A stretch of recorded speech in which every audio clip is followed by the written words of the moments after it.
You ready? Yep. So, have you ever been given $5 from a relative for helping clean out the garage? How about maybe pizza and a beer for helping a friend move? Well, you've just been compensated.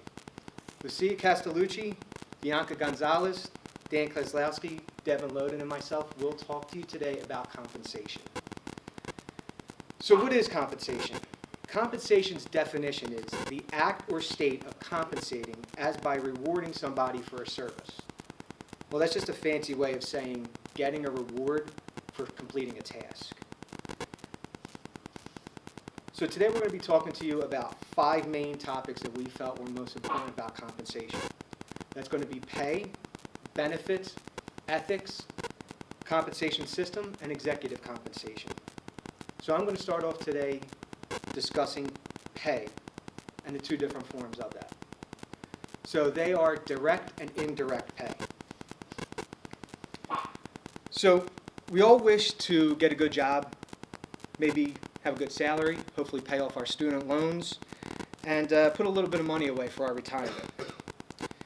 So pay is not just about getting money. It's also about your indirect compensation, which are things like health insurance and bonuses and vacation time. So here's where the fun's going to begin. So I'm going to give you the skinny on the difference between direct and indirect compensation and how to maximize both. So like I said, compensation is not just about cash. It's also about bonuses, health insurance, pensions, which some companies don't give anymore unless you're in a union, company matched 401k. So I'll let you think, do you know if they're direct or indirect compensations? I'll let you think about that one for now. So direct compensation is your base pay or a merit bonus or any kind of cash value. Your indirect compensation are your benefits, things like health insurance, disability, life insurance, holiday or sick pay, any kind of extra that the company will give you to stay engaged as an employee and keep their best employees. So salary or your hourly wage, it's the most important aspect in my opinion because without it, you won't survive. So you want to move from the hourly wage to a salary wage. And once you get there, then you want to do everything you can to increase that salary and make as much as you can. So in order to do that, you have to work hard. You're going to be stressed out. You are going to have to work long hours, sometimes off the clock. And you want to do this because everybody wants to be important. Everybody wants to make as much money as they can. In order to be successful, you really need to work hard. So there are differences. There's an exempt and a non-exempt employee. Your exempt employees are salary-based. They usually have higher responsibilities. They affect the compensation and the company's operation. Your non-exempt people are salary and also hourly wages. So recently there's been a discussion about the increase of minimum wage. Right now the federal minimum wage is $7.25 an hour. There's been discussion where people want to raise it to $15, which is great. Everybody needs to make money to live in this society nowadays, but what's the right number? The purchasing power of the dollar has decreased every year since 1968, and by 2022, it's going to be worth half of what it was worth back then. So we do really need to work on, as a country, how we can increase the salary to help the living wage. So most companies have a salary structure. There's a minimum, mid-level, and maximum level for your salaries. And companies do this to keep you engaged and to not have to pay out exorbitant bonuses or salary raises year over year. It helps the company save money by giving you small increases. So there's performance evaluations. There's performance or pay for how you work. So in order to do that, you want to have the best performance you can. You want to raise your funds and make sure your reviews are accurate. A lot of performance reviews nowadays are going by the wayside because a lot of people think that they're becoming more of a popularity contest than actually for performance. So another form of direct compensation is your stock options. This comes as a form of a bonus. Companies will give this to people to be engaged and to keep them engaged, and also let them know that they're a part of the company. It makes them work harder for the company, and the company tends to make more money. But you also have to be careful about that, because there's a lot of people that will help to finagle numbers to make the company look better, which will increase the stock price.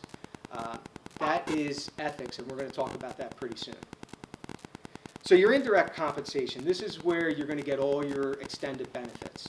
Your health insurances, like I said, your flexible time off. If you don't know what flexible time off is, that is when the company gives you time that you can use whenever you want. You don't have to use them for holiday pay, things like that. They also have financial advisors that they'll help you with.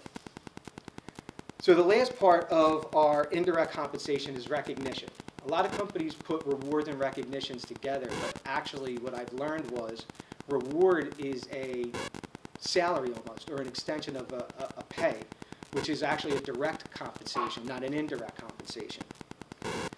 So rewards and recognitions, in order to be recognized, it's really going to help you be motivated and engaged. The biggest thing companies want to do nowadays is keep people engaged. An engaged employee is an employee that will do anything for the company and work hard, and which will ultimately increase the company's value. So next up, Devin's going to talk to you guys about benefits. Hold on, let me pause you just for a minute. Is that on continuing forward now? Yeah, it is. Do you need that noise between your slides? I don't. Dan said we could lower it though. He had actually mentioned that. Yeah, just either mute it or lower it because it's killing my headache, which Vincent gave me. Just Don't kidding. blame me. I really do have to go get an aspirin. You guys So care sorry about- guys, give me like 3 minutes. Professor, I have some. Professor. Brother, I don't like Professor. Casper. I have it right here. He said professor. Let me just go get my own. I'm not. He was afraid to take your medication. It's still in the box. Oh, yeah, right. Go back to current slide. I will. Yeah, my bad. Oh, the noise actually doesn't bother me. What bothers me was, I just didn't have the time. You can go eat. You have the noise, you know what that is.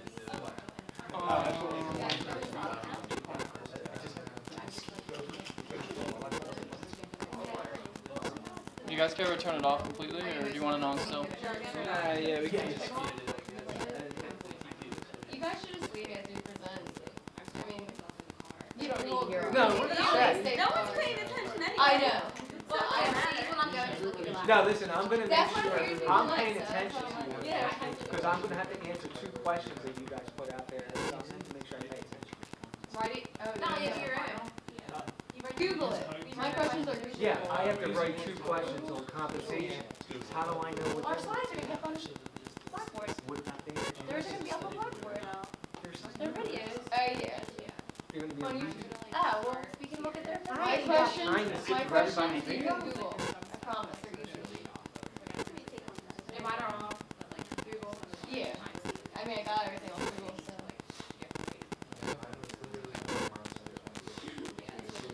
Yo, this is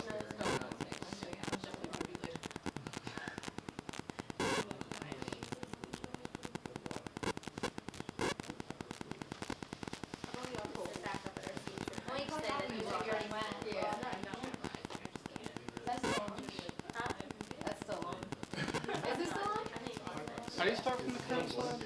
You know? So that means you love it.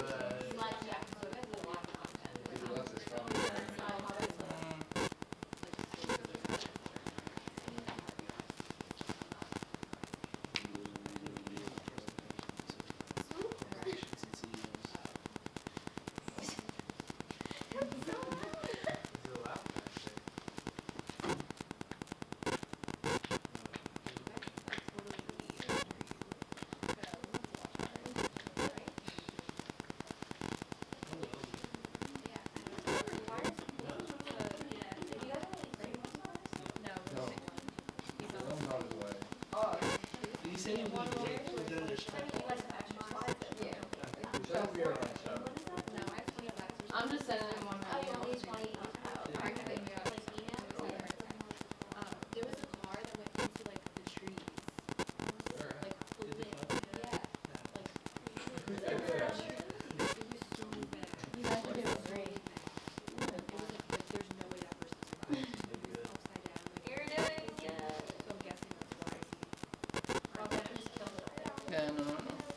hopefully let things get top No, over. just start.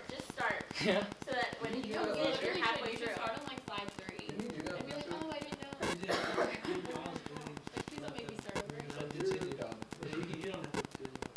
Is he required to come in still? I mean, I mean, I don't think it's gonna It's take not- off points.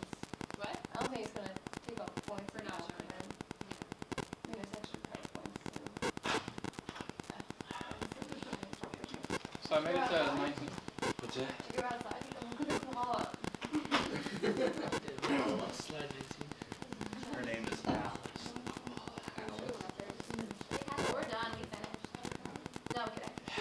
Sorry, guys. All right, Vince, I just scored you.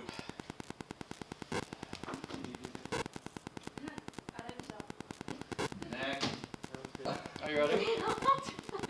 Are you ready? Yes. Good afternoon, everybody. My name is Devin, and tonight I'll be going over benefits with you and how they relate to compensation. So benefits consist of all rewards from work other than pay itself. That means like health insurance, pay time off, pensions, health insurance, etc. For the sake of time, I'll only be going over a few of them tonight in depth though, but it's important to keep in mind that there are many of them that companies offer. So benefits can be just as essential as pay itself, and they have a high impact on retention.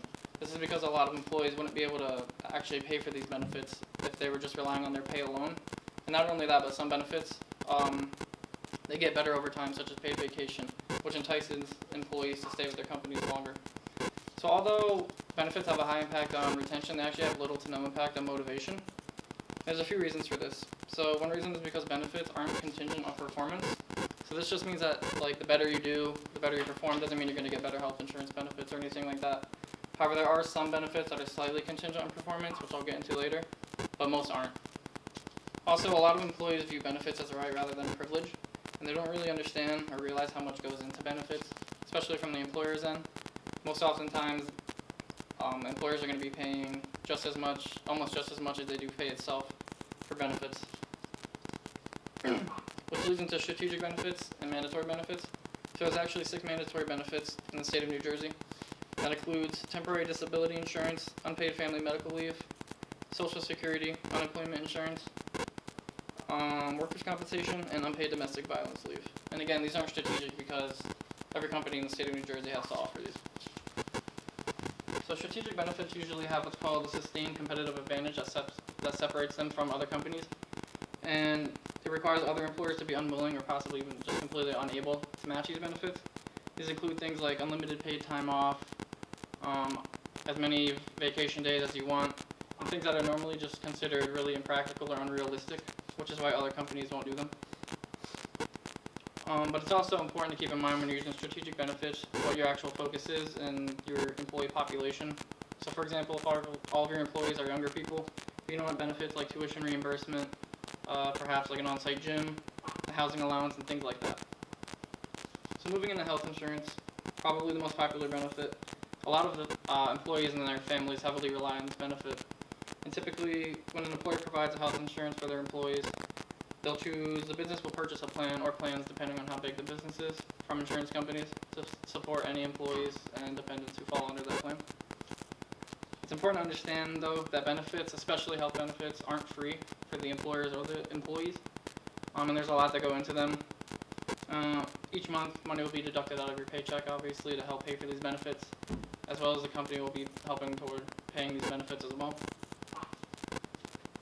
On average, an employer pays annually around 80% of a premium to cover an employee who is under a single plan, and around 70% of a premium to cover an employee who's under a family plan. And realistically, an employer could be spending thousands and thousands of dollars in insurance, health insurance specifically, to cover a single employee. So there's a lot of money that goes into it.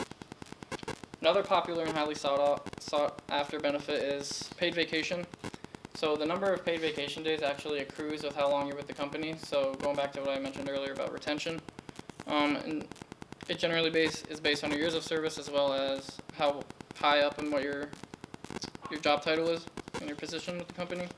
And unlike health insurance, paid vacation is actually